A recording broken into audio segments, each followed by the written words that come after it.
Welcome to the LiftOneSelf podcast. I'm your host, Nat, and today I have an amazing guest all the way from Romania, and it is Arnold. So, Arnold, would you be so grateful to introduce yourself and let myself and the listeners know a little bit about yourself? Yeah, well, luckily you say a little bit. I'm trying to understand who I am. It's been a lifelong journey and I'm still learning a lot and growing a lot. But that makes life interesting, I guess. My name is Arnold Beekes. I have a Dutch passport. I grew up there and lived there most of my life, but currently I'm living in Romania. I'm intentionally saying I have a Dutch passport, not I'm Dutch. I don't identify with being Dutch. I identify with being a global citizen. That is truly, truly how I feel. Mm-hmm.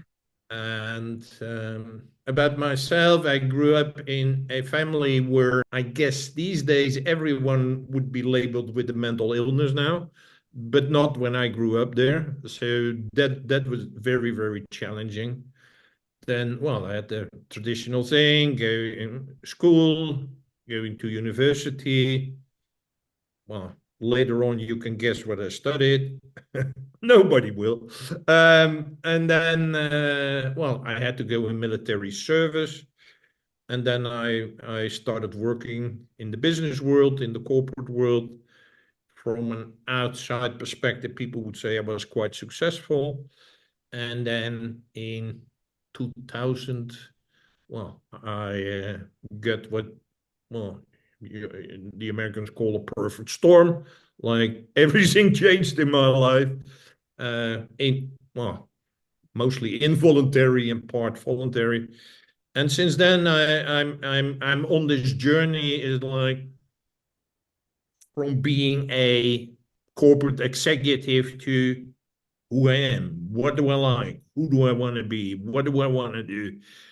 And that's an ongoing thing because there is layers and layers and layers which come up. And I'm currently and hopefully for a large part of the rest of my life working on what I call brain fitness, which my intention is to help people really with mental and emotional health. And although people associate the word mental health like, oh, that's not good, but that is because they choose the wrong definition in the medical system. Let me put it like that. They talk about mental health, but it's really mental illness, which doesn't exist either. But yeah, they call it the healthcare system, whereas in essentially a sick care system. So Mm-hmm. I'm really trying to focus on the health part in what's invisible. Yeah, I get that. We're aligned in a lot of the work and some of the journey that we have.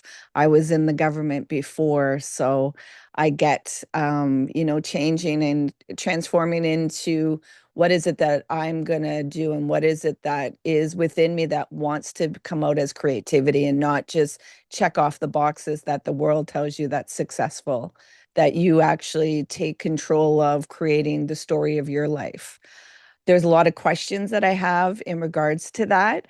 Yet before that, will you join me in a mindful moment so that we can meet ourselves, check in with ourselves, and then continue on with the podcast? Yes, that's fine with me. And for the listeners, as you always hear me, safety first. Many of you are driving or using your visual while listening to the podcast. Please don't close your eyes. Yet every other prompt that I am assisting us to go through, you're able to do that. So, Arnold, I'll ask you to get comfortable in your seating. And if it's safe to do so, you're going to gently close your eyes or soften your gaze. And you're going to bring your awareness to watching your breath go in and out. And if it's possible, to only breathe in and out through your nose. And just let that awareness watch the breath go in and out. You're not going to try and control the rhythm. You're just going to be aware of it, allowing it to guide you into your body. There may be some sensations or feelings coming up, and that's okay.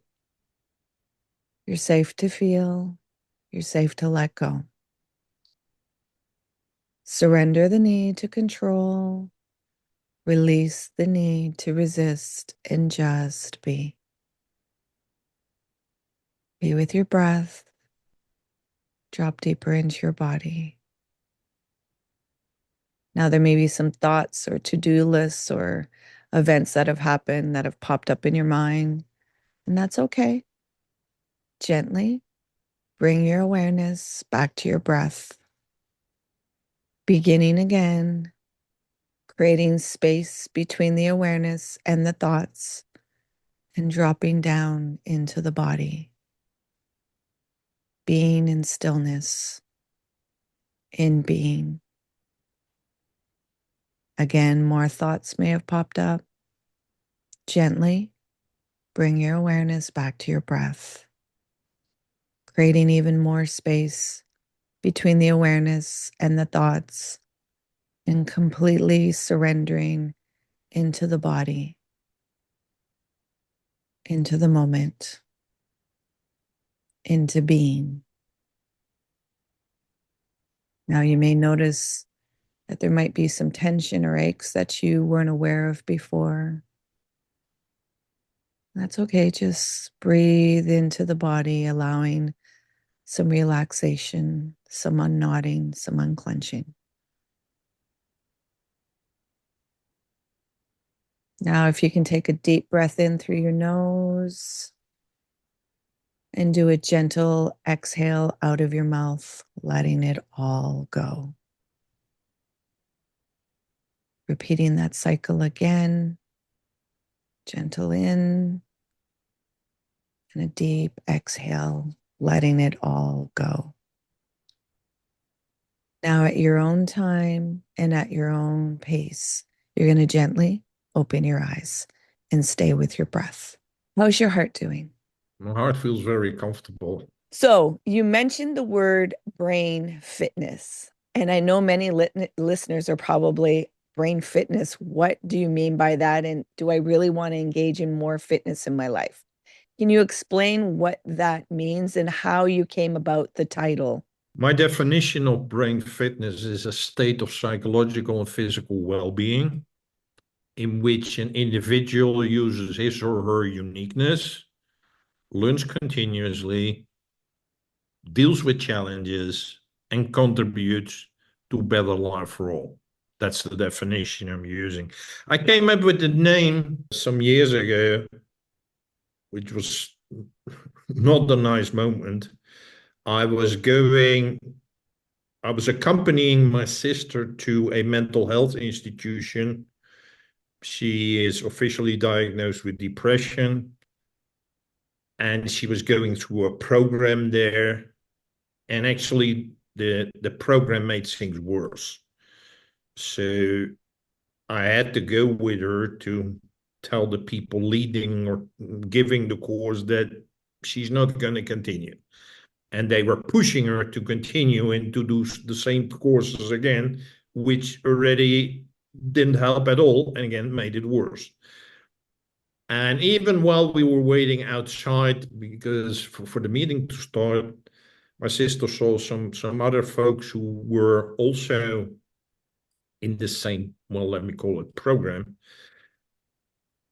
And I let her talk to them. So I stayed apart because, well, I didn't know them. And it appeared that two of her classmates had committed suicide in the week before.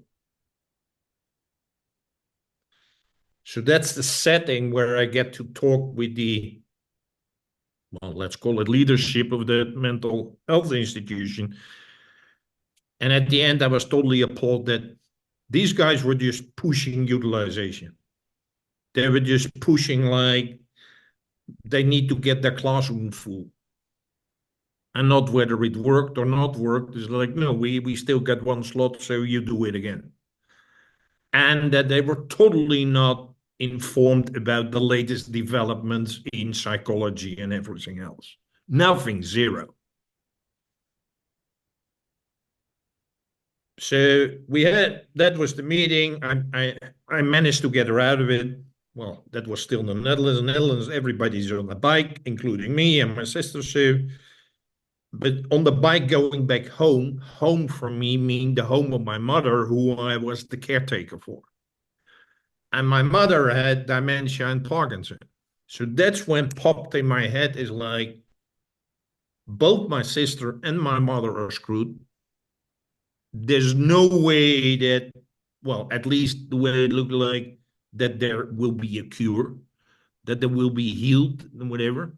Mhm. So I'm like, wow, why can't we do something on prevention? Why can't we do just like we do with body fitness? Most people do body fitness to stay healthy and that they're able to do the things which they want to do with their body. Why don't we do something similar with our brain? Hence, the word brain fitness popped in my mind. I know many listeners may be like, oh my gosh, this sounds like my story, or I know somebody in that story. And I just want to meet the listener right there because words can be very impactful. So, hearing suicide, hearing depression, hearing dementia, it activates that nervous system. Yet, yeah, as you're seeing, Arnold is when he was in the trenches of his experience, a solution popped up. And I'm thankful that you're listening to that calling that's coming from within you of how can we better remedy what is happening with a lot of individuals where they're trying to seek help, yet a lot of the institutes aren't meeting the individual where they are and finding out, how this can better the people.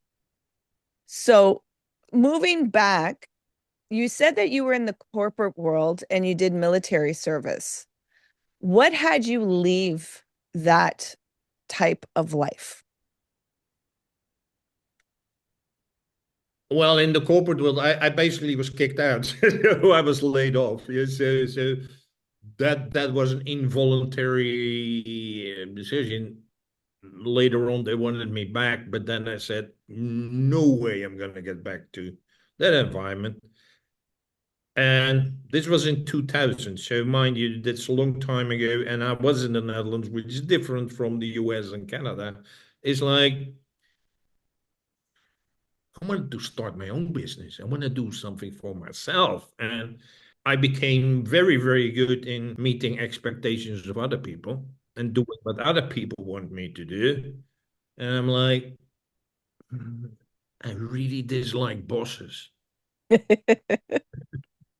So it's like, I want to be my own boss and figure out what that is. And well, I don't think I even had the word startup then, because again, this was in 2000 and this was in the Netherlands. So later on, that terminology popped up and is now commonplace, but it was not then. But that was where it started. Mhm. And, I know many listeners because, as I said, I'm in Canada and a lot of listeners will listen from the US also. And we have this conception that the Netherlands is like the utopia of health and everybody's joyful, everybody's in good fitness, everybody's in good spirits. Yet, for your experience, that isn't the actual thing. So, for those that don't fit into the box of wellness and fitness, where are they finding their help there in the Netherlands? Like, is there more? Are you seeing a more increase in mental, you know, um, illness, or that people aren't really able to, like, the world is a shit show right now. So when people are talking about mental illnesses, it's like who isn't impacted by the instability of everything that's going on? Yet when you want to go and ask for help, it seems like it's a stigma. Is there stigma around the Netherlands around mental health? Well, let me first address your question. Like everything in the Netherlands was fine and good. Well, perhaps that was maybe in the 70s and 80s. Yeah? But I noticed that for people, for any country and any city, people assume that when they learned about something, that it's static. But just like yourself, your relationship, your environment. It's dynamic. It changes all the time. Yeah, so Exactly. the Netherlands of today is totally different from the Netherlands from the 70s, 80s, even 90s. And it's going really, really downhill. Mm. Yeah. But that's true for all of the Western world. Look at the US. Oh, yeah. But look at England, Germany, France, Spain, everywhere. Yeah, so it's everywhere happening. Yeah. And those things are unfortunately going downhill. So again, people, please don't stick to a label which you once find out and take it for the rest of your life. That's one thing. The other thing, your question is mental health, mental illness something, it is a global phenomenon. It's a Mhm. global phenomenon. May I share with you some numbers, which is research I did.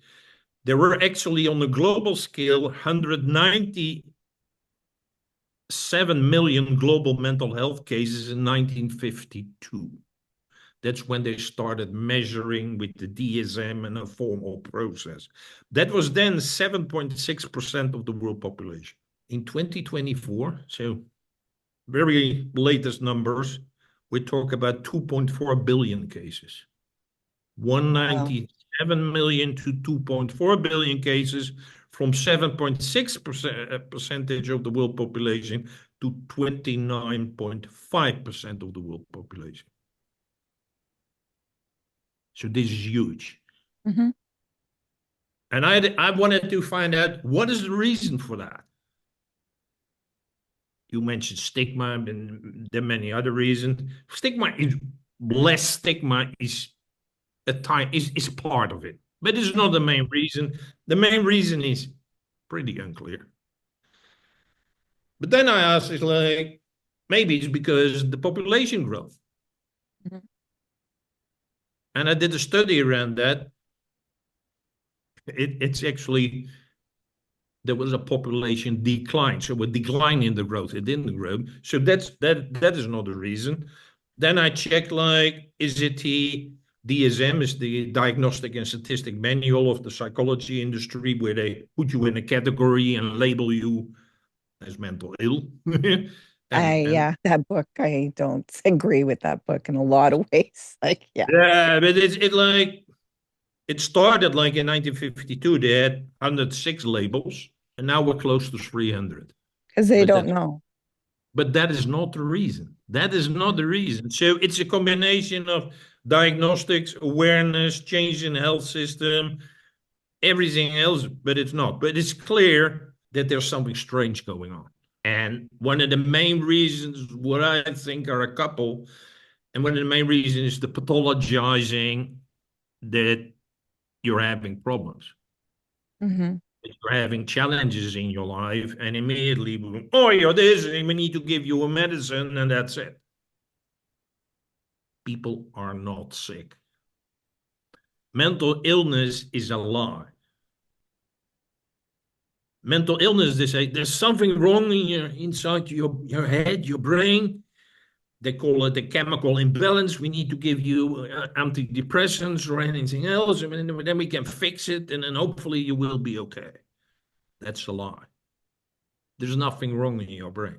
So that's why I call mental illness currently a straitjacket. We're putting people with a label where we can medicate them, where we can label them as like, you're sick and you're sick for the rest of your life, which is not true.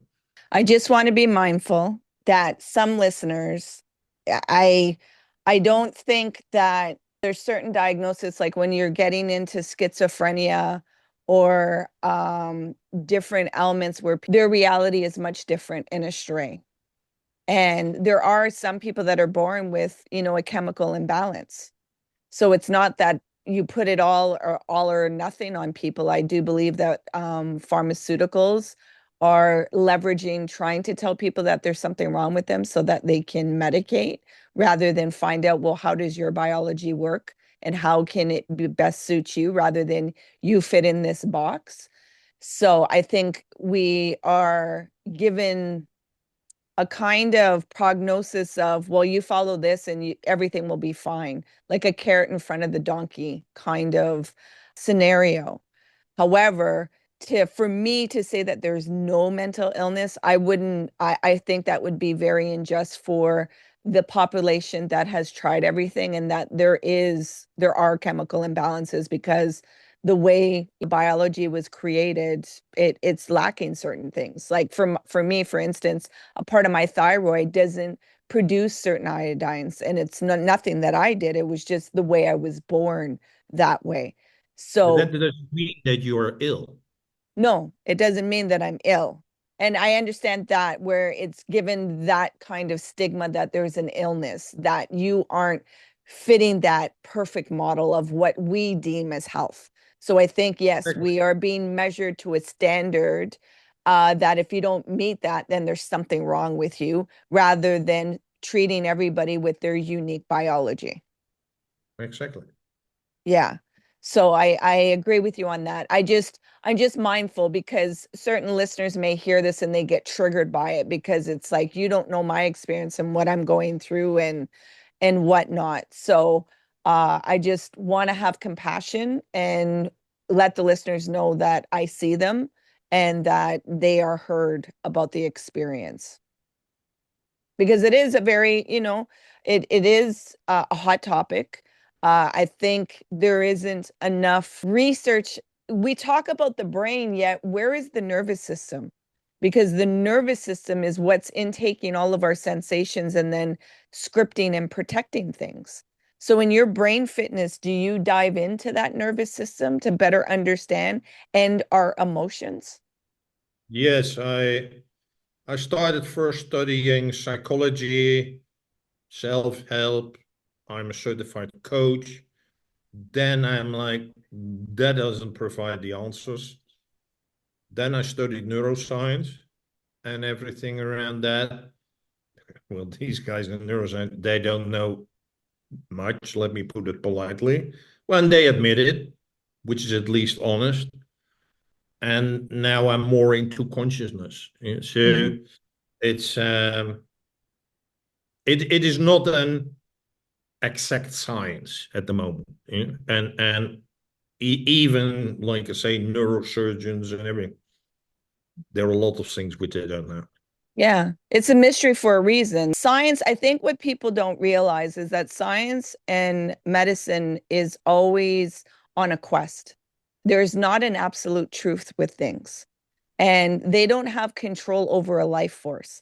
All they can do is give more time, possibly. Like when I hear save a life, oh, you saved my life, it's like, well, is it saving a life or is it just that you were given a little bit more time for your life?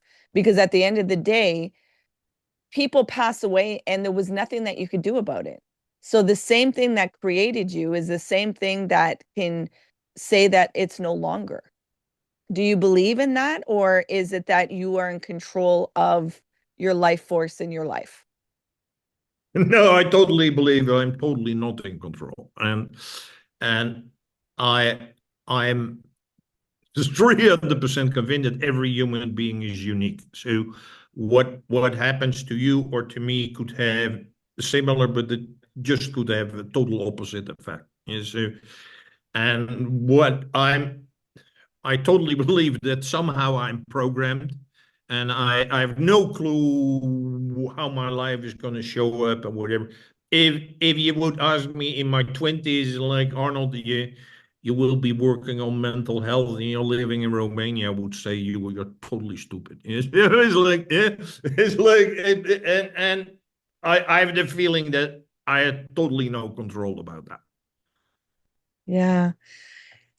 How did you develop the trust within yourself into that unknown and not having control? Because our brain is made to make meaning of everything.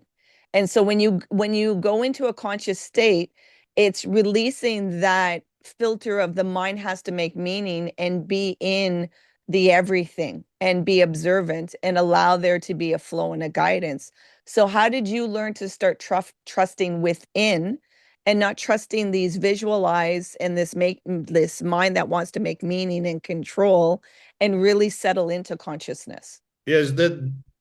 that is what we call the comfort zone, and that is what the institution, they want us to stay in our comfort zone because we are programmed to stay in our comfort zone.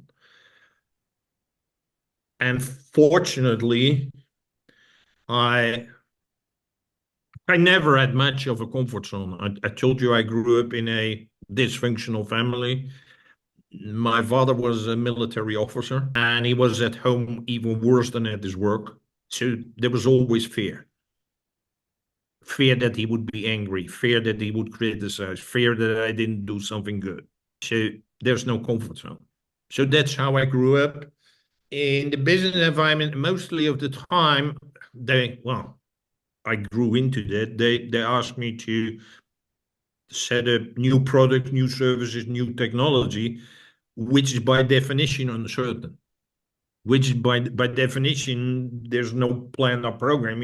You just have to figure it out. And maybe partly because I'm used to uncertainty and getting out of my comfort zone, I was very good at it.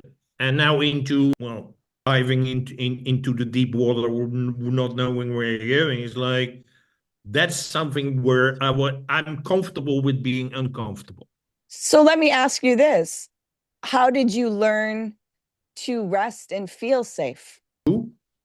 How did you learn for your body to rest and to feel safe, not to have that fear, not to feel that there has to be production, to be able to be in stillness? Well, I tried a lot of things. Yeah, I was even a spiritual teacher at some point. I meditated. I don't now anymore, but I meditated for something like 15 years. Um, so I'm constantly figuring out what helps me to get out of my head, and Hmm. and which is very well. I know a lot of people have it. You start ruminating and repeating, and it's all the same and everything. Yeah. Uh, but what helped for me is doing sports, which actually changed 4 years ago. I've been doing sports all of my life, and that was my way of really being in another environment and doing something else. But 4 years ago, I had a very severe car crash. I nearly died. Now I can barely walk. My heel is destroyed. So I cannot do, well, all of the sports I did before. I cannot do them anymore. Hmm. So I'm still finding ways to relax, and I'm constantly. But the main thing, and well, I'm really happy about it. I trained myself from being in a wheelchair, walking with crutches, and now I'm able to walk like every morning 45 minutes. That's really good to get out of my head. Yeah. So That's a huge, and that's what that's I recommend to people because most people, unfortunately, not all people, but everybody can walk. Yeah? And I walk a bit with a limp, but it's like it feels so great. Yeah, be in your body. Yeah. yeah, And movement.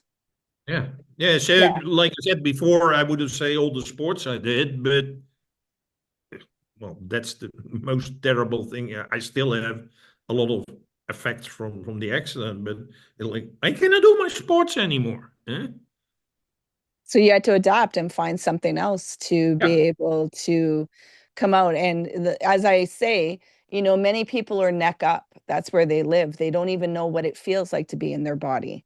So when I do those 2 minute, that mindful moment, and when I talk about the ache and the pains, like people are like, oh, I didn't even know I had that, or I didn't even know that this was going on because we don't know how to be in the body. And for you to be in a wheelchair, crutches, and then walking, it took a lot of awareness and being in that body and telling certain, because I completely ruptured my Achilles and I had to learn how to walk again. So I know that frustration with your mind of like leg just move and foot just move and find the balance, and then getting frustrated that it's not working like it used to and having to slow down.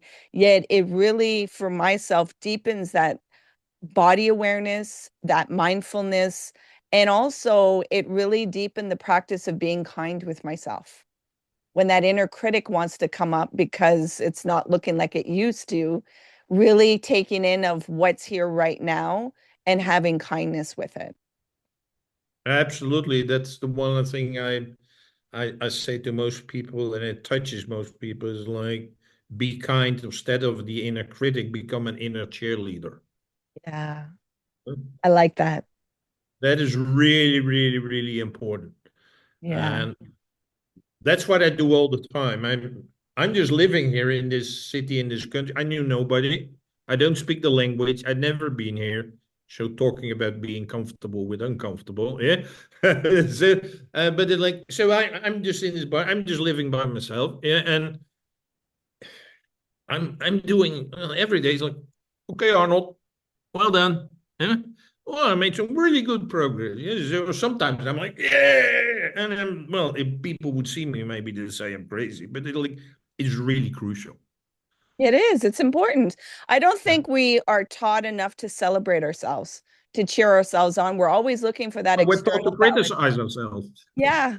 We're looking externally for that validation, not realizing no, we have the power to validate ourselves and make sure that we're cheering ourselves on along the journey because it's the small things that make big impact. And when you said that, I think what you're really doing is always feeding your curiosity because your curiosity is insatiable that when you put yourself in situations that you don't know, it really helps to feed that curiosity to learn more, to figure out things. Because when you know it all, then I think it might feel a little too claustrophobic. So your curiosity needs to be fed. Absolutely, absolutely. That is a huge part of me, and I celebrate that all the time. And that's true for anything. I I decided a few weeks ago that I will move on to another country in a half a year. So it like that's the ultimate thing for people. It's like go to another country where you never been, you don't speak the language, you don't know anyone, but just go anyway. And so, Mhm. mm, and I love it. It's being the first time I did it is like I would say the yeah, it's the multiplier where a lot of processes started. Yeah, so, but when I tell people, and well, I'm not the youngest guy anymore. When I tell people when I was leaving the Netherlands, when my mother died and I had to sell the house and everything, they're like, Arnold, what are you doing? I'm going to Romania. Oh, do you have a job there? No. Have you been there? No. You speak the language? No. They're out. They're totally out. Yeah. Yeah. So but it's so enriching for your life. It's so enriching, and it's such a nice experience, and it's so good for your confidence and your curiosity and your energy and understanding the world a little bit better. Yeah. How is your sister? My sister is basically staying the same. I would say she's depressed since she was 14, 15, and it's not changed much throughout her life. And but she's comfortable with being that. I think that can be the most painful is witnessing that kind of pain in somebody else and not being able to do anything. And I It can is hear them. so painful and irritating at the same time. And I try to help her with so much. I paid coaches for her. I send her books, stuff. I talk with her, but nothing helps. Mhm. Because the main thing is like, well, like you said, I'm a coach, I'm a trainer. Well, I'm a coach for more than 50 years now. It's like I cannot do anything if the person doesn't want to grow or change. The willingness. Yeah, If that is there's no her problem. willingness, That's that's her the problem. willingness opens up the door. Exactly. But she doesn't want. Yeah, because the nervous system is a very strong, intelligent system. So when it's protection and defense, and when you've been insulated in this same programming and script, it's very difficult to come out of that kind of prison of that nervous system. And many of us don't know how to befriend the nervous system. We try to attack it and get through it, where it's like, no, befriend and integrate to have a better understanding of why is this protection there? Why is it more comfortable to stay in such a low state and not really be able to open yourself up to receive abundance and possibilities and potentials? And let that light of your own awareness shine in those shadowy parts and everything else. Yet you can bang on the door all you want. It's just like sobriety. You can keep bringing people to counseling or detox and all that, yet, and they can get sober, yet all of a sudden go right back, because if it's not activated internally and that there's a willingness to go beyond what they know, then there's nothing you can do on the outside. And that, for especially when it's family members and it's somebody close, that's the most painful, helpless state to be in. And, did you ever feel like you weren't doing enough for her? Well, yeah, I tried so many different things, and every time the door was shut by throwing it in my face. Yes, it was like well, I will say there's not a week or well, yeah, that goes by that I think about that, and it's like she never asks how I'm doing. Yeah, it's like, and if I ask her how she's doing, she doesn't answer. So it's like it's and well, I would say it's a minor thing which caused that, but it's like she's so comfortable with that she's the victim. Yeah, so Hmm. and that victimhood makes that she doesn't need to stretch herself. Hmm. Hmm. Yeah. I just want to hold a moment to feel that pain, because it's a strain and it's painful.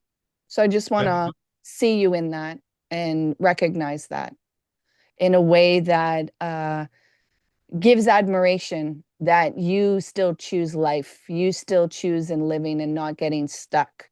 How did you learn to, because it sounds like you were able to put some separation from that and be in your own life and cultivate what you need to do and listen to about this brain fitness and bringing that forth. How did you learn to create that separation so that you didn't feel you had to still be there for her? Because our family was so dysfunctional, I was thrown on myself. Yes, so I had to take care of myself, and really nobody helped me or supported me. So that is why I'm also very comfortable in being alone and trying to get out of shit. And that is what it's not a conscious decision, it's like unconsciously I learned from a very young age. Hmm. Understood. So I want to bring you into a reflective question since you're talking about childhood. I want to ask you to bring this awareness right now that you have and to go back to your 18-year-old self. And you have 3 words to tell your 18-year-old self to get to this moment. What would those 3 words be? Live your own life, follow your heart, don't care what other people think or do. Very powerful sentences. So I know many listeners now want to know, where do I find more about this brain fitness and where can I find more about Arnold? So could you let the listeners know where they can find you and where they can find more about brain fitness? Yes, thank you. The easiest way is to go to my website called braingym.fitness. There they can find I have some master classes which are personalized workshops in video around specific topics like curiosity, like emotions, like habits, like aging, yeah, your uniqueness. So there are a couple of different master classes available. I have a training program called From Fitting In to Flying Out, which is a 15-week training program where each week I hold a live 90-minute session with my clients. And then in the week in between, well, I hope you're going to experiment with it. And I also I just released a new book. It's called The Adventures of Dr. Alfred Moore. It's about the transformation of a traditional doctor into a social entrepreneur.